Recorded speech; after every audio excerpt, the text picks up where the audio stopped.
First of all, can you introduce yourself, tell the listeners a bit about your background, and why that makes you a suitable candidate to represent them in Westminster? Okay, my name is Nick Sandford. I've up to this May, I was a councillor representing the Paston Walton ward. I've been parliamentary candidate for Peterborough on three previous occasions. Most notably back in 2010, when I think we almost got 20% of the vote. I've lived in Peterborough since 1984, so I very much regard it as my home, and I've seen it actually change an awful lot during that period. I think it's undergoing a further phase of change, so I think a, g- I'd be a good person to represent the constituency in Parliament. Peterborough Council's funding from central government has been cut by over 37% in real terms since 2016 and 70% since 2013. The results of these have been cuts in services and a rise in council tax by over 40%. What will you and your party do to ensure the city gains the financial support it requires to continue to provide the services that its citizens want and need? I think we as a party have always been in favour of decentralising power. Um, One of the problems that is at the source of the financial problems that Peterborough City Council has is that we are one of the most um, over centralised countries in Europe. Um, you know, a very large proportion of local authority funding is effectively under central government control. And so, what tends to happen? What happened from 2010 when the country was undergoing financial austerity, that was effectively transferred onto local authorities. So Peterborough and also councils across the country saw their local authority funding cut quite dramatically. One of the things that needs to happen in the short term, and this is something that we've pledged in the Liberal Democrats election manifesto, is that local authorities need to be given more certainty. What happens at the moment is they're given a grant about once every 12 months. It's quite often very late in coming through, and so it's very difficult for local authorities to indulge to go in for any long term planning. So what we've guaranteed is that if Liberal Democrats get into power, local authorities will be given multi-year funding. But really, what we need to do in the longer term, we need to find a way of getting local authorities getting them more self-sufficient, giving them their own guaranteed sources of funding that local authorities and hence local people can control. It's been said that Peterborough is an NHS dental desert, with people having to travel 50 miles to find one. There are also constant complaints about the difficulties of getting an appointment at the city's GPs, with appointments gone for the next day by 1 minute past 8. What will you do to see a rapid improvement in this situation? Yeah, well, this is something that we as a party have put right at the front and centre of our campaign because, in my time as a local councillor, going around and talking to people in the course of this campaign, this is an issue that is of real concern. It's causing people real distress and real hardship, and also because it's affecting their health. It can actually sometimes put people's lives in danger, or if it's to do with teeth, it can give people a considerable amount of pain. So what we've said is that we will see this as the number one priority if we get any sort of power, and we've guaranteed that we're going to put £9 billion into improving both health and this is really crucial, also social care. But your specific question was regards health. So what we've said is that with this £9 billion £9 billion package, we will ensure that we recruit 8,000 GPs. That could be partly, recruiting new GPs, but it could also be also incentivizing and sort of existing GPs to actually remain in the profession. Once we've actually achieved that, we'll be able to guarantee that everybody can see their GP within a 7-day period or within 24 hours if it's urgent. And we will also be able to do quite a lot to start getting back to a situation where people have access. If they have problems with their teeth, they can get some treatment. Peterborough's population grew by 17% between 2011 and 2021, the third fastest growth in the country. What's your plan or policy on where housing should be built in and around the city over the next 10 years? Yeah, well, we as a party, we absolutely recognise there's a housing crisis. So we want to see 400,000 houses each year built across the country. All governments over a number of years have made promises, but we need to find ways of achieving that. So, in the same way that Peterborough, back in the 1970s, was designated as a new town, we would like to see 10 new towns created across the country. Now, obviously, there'll be quite a lot of argument about where that should happen, and we also want in existing urban areas to regenerate brownfield sites. But your question was specifically about Peterborough. The Conservatives controlled Peterborough Council for a 23-year period, and there was almost just an ethos that Peterborough needed to grow as quickly as possible. Now, I think we've probably reached the limits of that growth. So, obviously, Peterborough does need to grow to a certain extent, but it needs to be sustainable growth, so that we're talking about growth to accommodate the needs of our existing population and their children, rather than going for a dramatic amount of growth. So I think we so we actually need extra housing, but I think we've almost come to the point where Peterborough shouldn't be the place where all that housing happens. A report produced last year stated that for the city to reach net zero, it would cost in the region of £8.8 billion.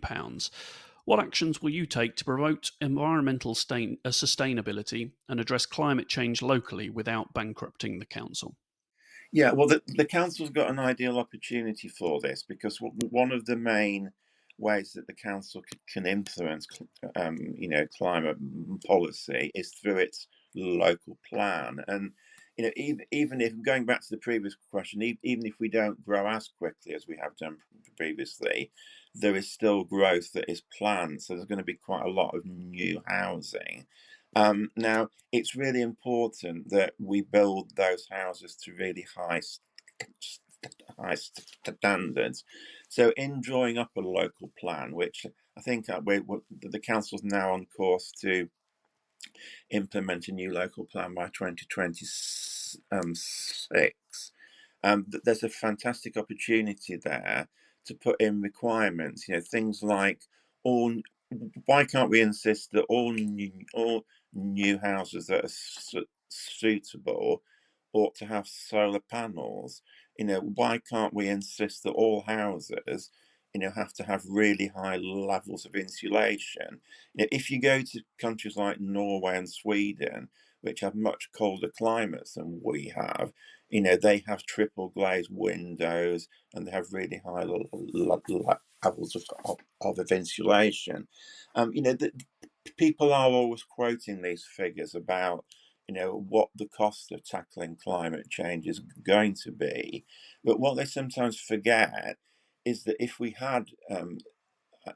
actually had houses with high levels of insulation, if we gave people an ability to generate their own power rather than having to purchase it from the grid, that gives real financial savings households. So it so it actually so rather than climate change imposing a cost, as far as individuals concerned, it can be an opportunity for them.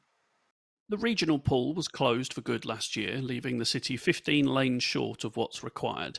What will you do to help the council replace the pool? Should a 50-metre pool be a requirement when it is replaced?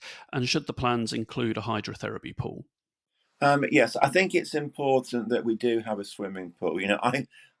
That's not a personal thing for me because I can't swim, but it's a really important exercise form for people. If we had a 50-meter pool, it also introduces the possibility of bringing competitive swimming into Peterborough, which is something that we haven't had previously. So that's really important. We need a hydrotherapy pool. I'm not precious about where the hydrotherapy pool should be, or what. I know one of our local GP practices is in the process of opening a hydrotherapy pool. So I don't particularly have a strong view as to whether that should be a private sector run one, or whether it should be an NHS one, or whether it should be run by the council. I think the important thing is that it's open to the public at an affordable price. Um, Going back to your question, one of the things that an MP can do is, helping the council in terms of levering in central government funding. And, I will actually be sort of quite complimentary about our current MP, Paul Bristow. I have a lot of issues that I don't agree with him on, but one of the things that he has been quite good at is, you know, getting in touch with central government and and and obtaining funding. So that is something I would really want to continue. Peterborough City Council is in no overall control, with Labour the third party to lead the council in the last 12 months, but with just 19 out of 60 councillors.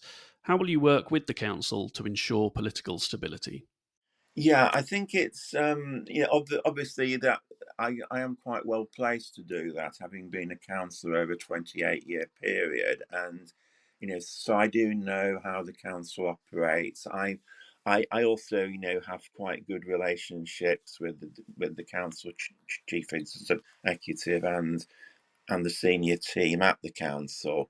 So I think the actual relationship between the member of parliament and the council is actually quite important. And we have in the time I've been in Peterborough over the last 20 years or so, we have seen periods when the member of parliament and the council have almost been at loggerheads, and that's not really a healthy situation, and it doesn't give a very good impression of Peterborough externally. I think where the council in political terms is in an interesting situation. It is very firmly, as you say, under no overall control.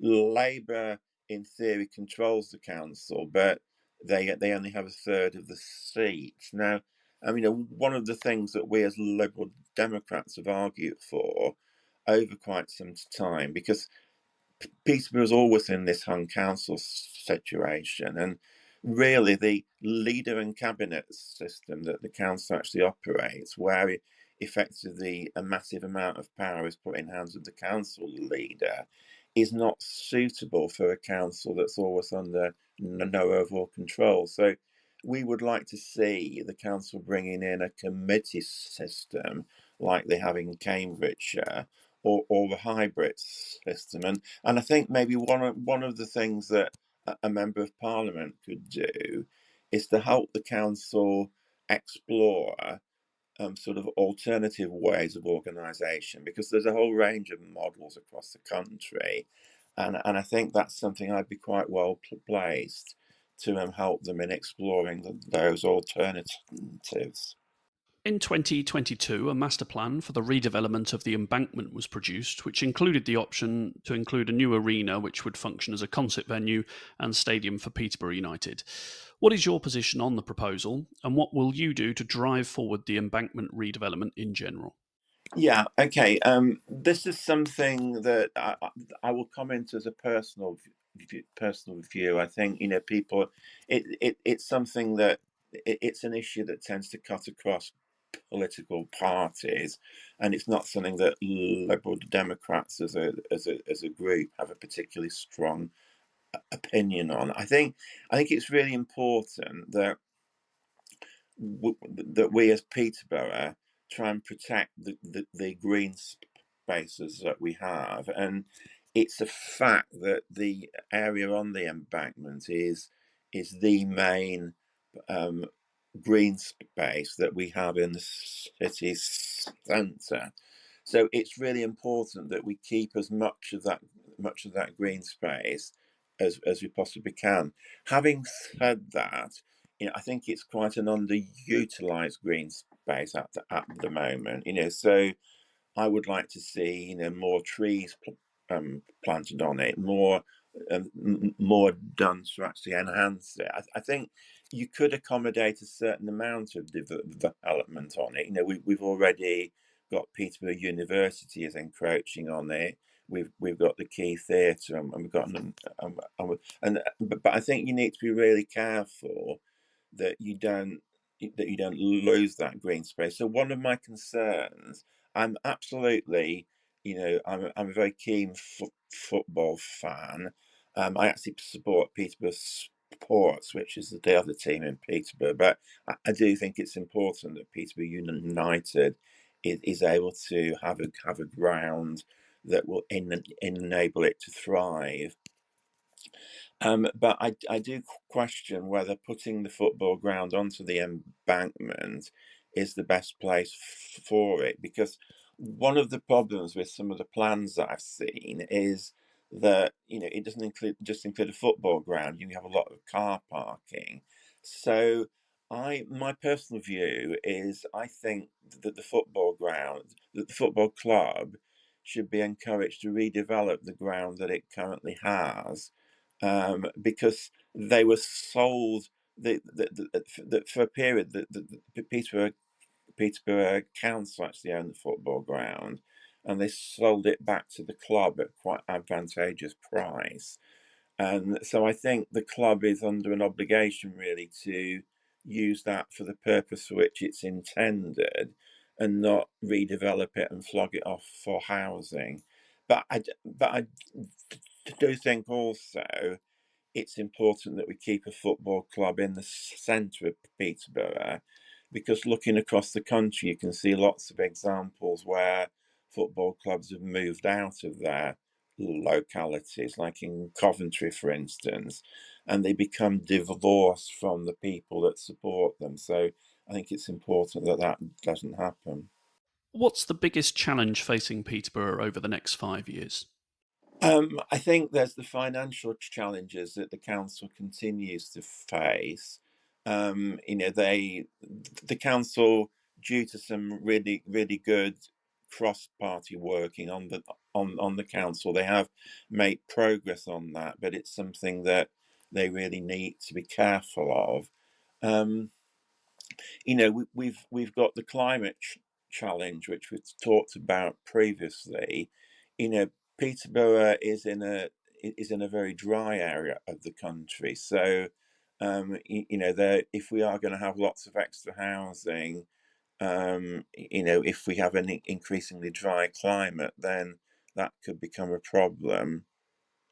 We've got levels of educational attainment in Peterborough that aren't aren't particularly high, and do need to be significantly improved.